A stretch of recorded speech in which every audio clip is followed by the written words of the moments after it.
Bom dia a todos que acompanham o sexto Simpósio Nacional do Contestado. Me chamo João Felipe Alves de Moraes e sou mestrando do Programa de Pós-Graduação em História da UFSC e venho para este simpósio apresentar o meu trabalho intitulado A Origem do Epílogo da Guerra, os caboclos entre as páginas dos autos na Vila de Curitibanos, que tem por objetivo analisar o livro de processos crimes dos anos de 1915 a 18, livro de registro que nos permite perceber como e em quantidade como os caboclos estavam perfilados entre os processos crimes no final do conflito.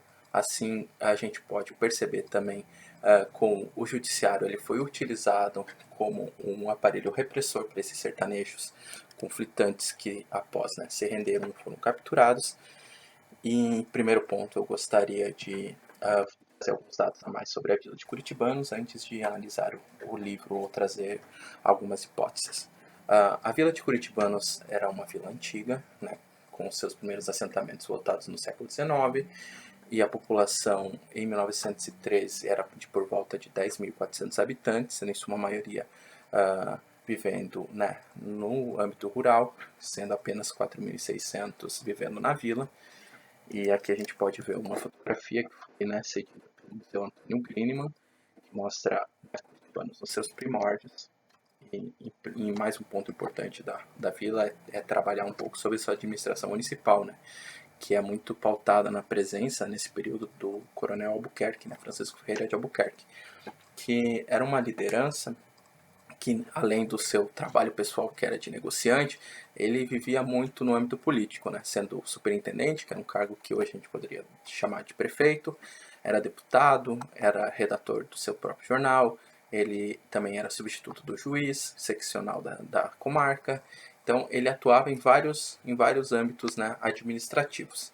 Essa fotografia aqui ela é muito interessante porque mostra um pouco dessa elite curitibanense, com a fotografia do Albuquerque sentado, pois é uma elite que se propõe quase que com uma nobreza, que a gente pode ver nessa fotografia, a presença de roupas importadas, a presença das bengalas, dentro de um estúdio onde há mata, quase que como se fosse uma elite nobre entre a selva ou entre o sertão.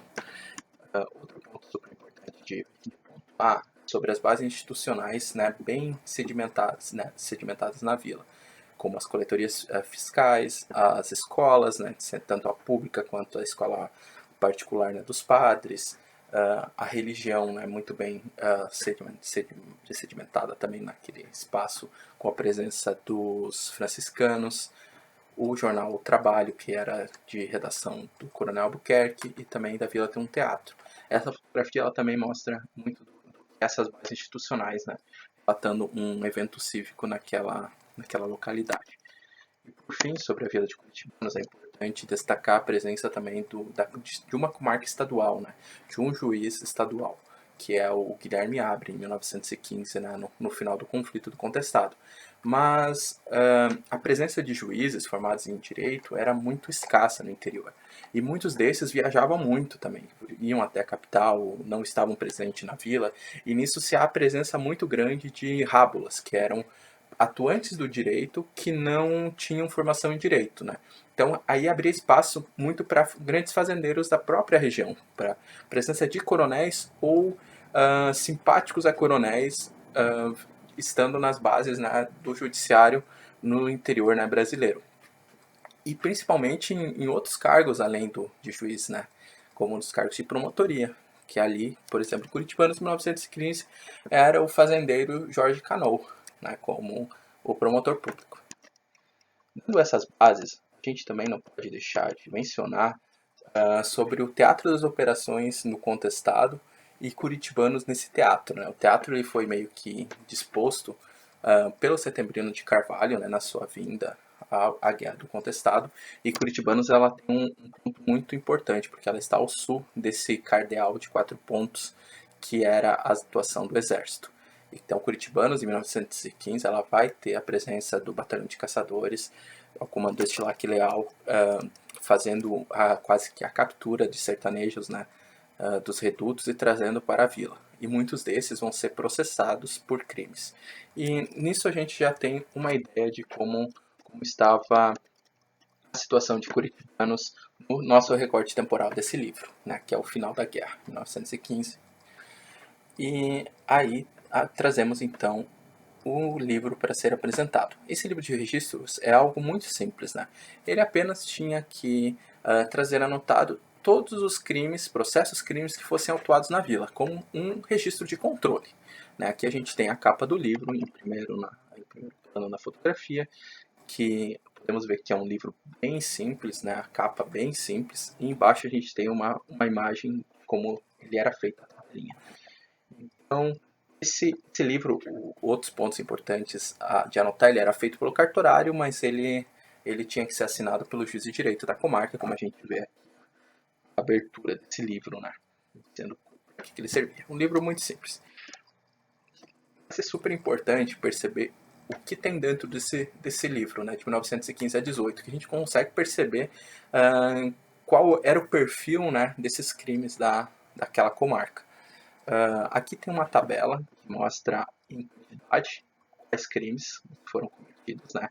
Então, tendo o homicídio ou tentativa de homicídio como principal crime, né? Tendo 13 registros. Ferimentos e agressões também muito presente, né? Com 12 registros. A sedição, que vai ser o ponto de análise posterior aqui do nosso trabalho, também muito presente com 7. O suicídio e morte natural, que era necessário o registro e inquérito policial, ele também está presente com 8. Habeas corpus, defloramento ou rapto, furto, arrombamento e fuga de cadeia, corpo de delito, inquérito de testemunhas vão ser outros crimes que vão estar em menor número naquela vila.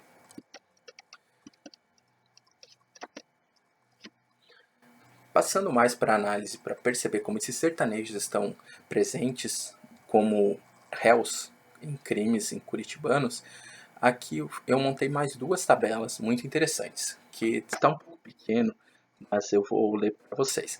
A primeira barra dessa primeira tabela ela representa em quantidade quantos crimes comuns foram autuados na vila. Como a gente pode ver, em crimes comuns, de todos aqueles, né, que estavam naquela lista, 29 ou eram. E 25 eram crimes do contestado, nesse período entre janeiro de 15 e janeiro de 18. Então, podemos ver que o número de processos autuados do contestado ele é grande, né? Ele está bem perfilado entre esses processos crimes. E se fizermos um recorte menor, que é de 1915 a setembro de 16, então o imediato do fim da guerra, a gente vai ver que os processos autuados contra sertanejos envolvidos no contestado, eles são maiores do que os crimes comuns, né? Eles são 22 processos, então nesse período a gente vai ter uma massiva de processos crimes. E mesmo sendo 22 processos, se for dizer assim, eram poucos processos, 22, o que não é. Mas mesmo dizendo assim, a gente tem 132 sertanejos processados nesses 22 processos. Então, tem processos, principalmente os de sedição, que tem mais de 20 réus. O que mostra que há uma... Aí sim abre espaço para levantar minha hipótese, é que havia um processo de criminalização dos sujeitos participantes do conflito e uma busca jurídica para a sua resolução. Então, esse é o ponto-chave analisando esse livro de registros, é levantar essa hipótese e debater sobre essa hipótese, trazendo novas argumentações. E um pouco sobre a história do documento, que é muito importante, é que esse processo, né, esse livro de processos, ele não lista pelo menos 2 processos de sedição daquela comarca nesse mesmo período, que eu tive conhecimento analisando o arquivo do judiciário, né, que é o processo de sedição contra o Tomás Teixeira Pariano e outro contra o Manuel Pinto Cavalheiro. Então, isso já mostra um pouco desse registro e de uma dificuldade também que se tinha da separação do que é público e o que é privado, pois o cartorário possivelmente levava esse livro de registros para casa, pois em uma das páginas é possível perceber, como está aqui nessa imagem, que esse livro de registros ele serviu também como um caderno escolar para uma criança. Aqui tem a criança utilizou. Isso em 17, enquanto ainda o livro estava aberto e ainda devia ser, né, de registros crimes. E o mais interessante é que em cima há a rúbrica do juiz de direito, que nos dizer também que esse juiz de direito ele abriu esse livro e rubricou todas as folhas e o entregou ao cartorário, em vez de conferir folha por folha antes de rubricar, né? Ele rubricou previamente. O juiz de direito, em 1920, quando ele vai encontrar esse livro, que já é outro juiz, ele vai criticar o que foi feito pelo escrivão, né? Que deveria ter tido mais contato com o seu livro. Nisso, a gente traz algumas considerações sobre os sujeitos, né? Os processos que eu vou tomar como base para essa argumentação, que eu trago sobre a hipótese, são os processos de sedição, né, que é o ajuntamento ilícito. Ele é crime previsto em lei, mas que é pautado muito nessa ideia de reunião de pessoas, de vandalismo, mas que a pena é dada aos cabeças, a quem organiza. Isso está no Código Penal dos Estados Unidos do Brasil de 1890. Mas então, o contestado, ele é criminoso ou não, né? É muito importante ressaltar que os processos de sedição eles não vinham sozinhos. Não era apenas sedição, era sedição ligados a outros crimes, homicídios, incêndios. Mas a sedição ela sempre estava presente para abrir o processo.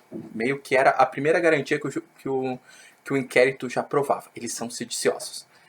E o juiz abre em um processo de sedição, que é o de Serafim Manuel de Jesus, ele vai dizer que se instaurava esses processos apenas contra aqueles que, como fanáticos, seja individualmente, seja como membros de grupos, isto é, coletivamente, praticavam atos sujeitos apenas legais, tais como incêndio e saque. Então, esse era o ponto. Os sujeitos de sedição não deveriam ser incriminados. Mas o processo, mesmo assim, era aberto.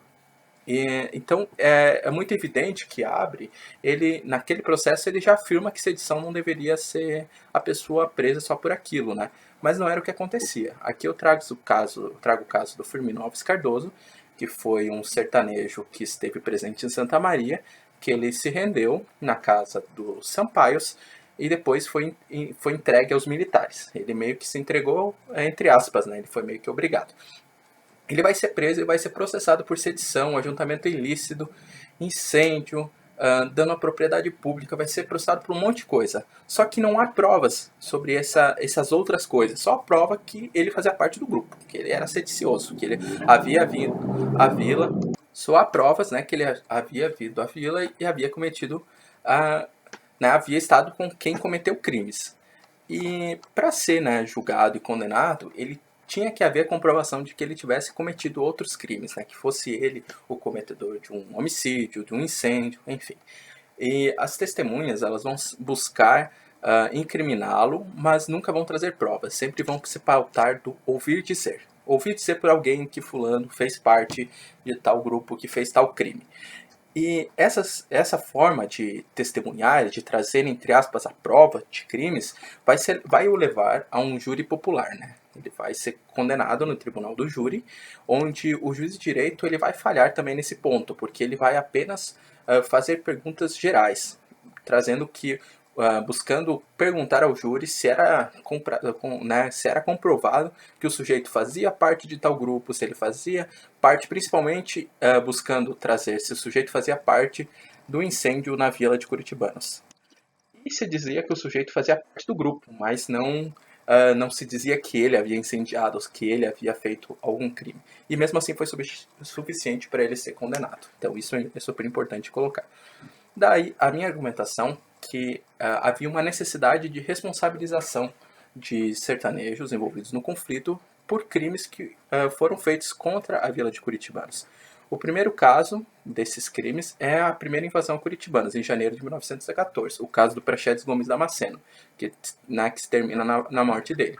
O segundo caso, e daí mais emblemático, é a invasão e incêndio de Curitibanos, né, em setembro de 1914. Esse episódio, ele vai fazer com que as autoridades da cidade elas fujam, que haja uma desabilitação do aparato republicano. E isso é muito mais do que, né, além, né, do fato acontecido, ele também é simbólico, né, ele é meio que simbólico contra esse aparelho republicano, pensando que o juiz de direito teve que fugir num burro para a cidade de Florianópolis, a prefeitura foi queimada, os processos da cidade eles foram queimados, como a gente pode ver nessa imagem, eles foram colocados na rua para queimar, mas a chuva não deixou que eles queimassem, então havia-se quase que uma necessidade de responsabilização por esses fatos. Então, sertanejos que estiverem envolvidos nessa invasão, eles vão ser incriminados e a todo momento vai ser perguntado se eles foram responsáveis por esse crime, né? Então, criminalizar esses sujeitos era sedimentar os aparelhos institucionais. Então, com isso, trago esse ponto de que havia uma necessidade, então, de criminalização desses sertanejos para a finalização do conflito. Então, tudo isso, a análise do livro Crime, análise específica desse processo, é trazer esse debate. É trazer esse debate sobre a atuação do judiciário em curitibanos. E perceber essa necessidade de criminalização do sujeito para finalizar a guerra. Então, além do caso dos próprios vaquianos assassinando os sertanejos no final da guerra, a gente tem um outro mecanismo de repressão, que é a própria atuação do judiciário. Muito obrigado a todos que me ouviram e acompanharam essa apresentação.